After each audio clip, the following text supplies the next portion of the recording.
Orasyon sa paggawa ng holy water. Ito ang pamamaraan kung paano ito gawin. Magsalok ng tubig ulan, lalo na yung may kasamang kulog at kidlat, ay mas mainam at mabisa yon. Sa pagsalok ng tubig ay siguraduhin na malinis ito.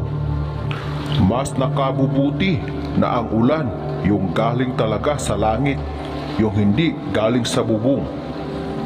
Kapag nakasalok na ay ilagay ang tubig ulan na sinalok sa malinis na lalagyan at simulan ang pagbasbas nito. Kumuha ng asin at lagyan ito ng 3 dakot. Gamitin ang 3 daliri sa pagdakot ng asin at ilagay ito ng pakros sa tubig ulan. Magdasal muna ng isang Ama namin, isa Ginoong Maria at isang sumasampalataya. Pagkatapos mong manalangin, ay usalin ang orasyong ito ng 3 beses at iihip sa tubig ulan, pakros. Narito ang orasyon.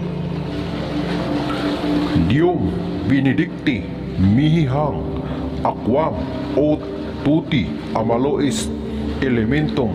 Amen. Dium benedicti mihi hang aquam ut tutti amalois elementum. Amen. Dium benedicti mihi hang aquam ut tutti amalois elementum. Amen.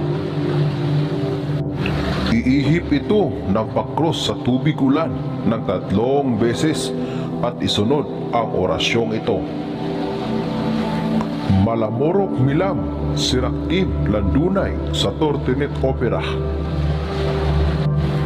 Malamorok milam siraktim landunay sa tortinet opera.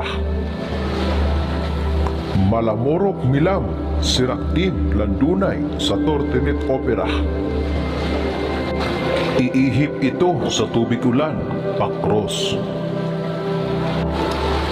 Ilagay ang holy water sa malinis na sisidlan o bote at maaari na itong gamitin o inumin sa tuwing masama ang iyong pakiramdam.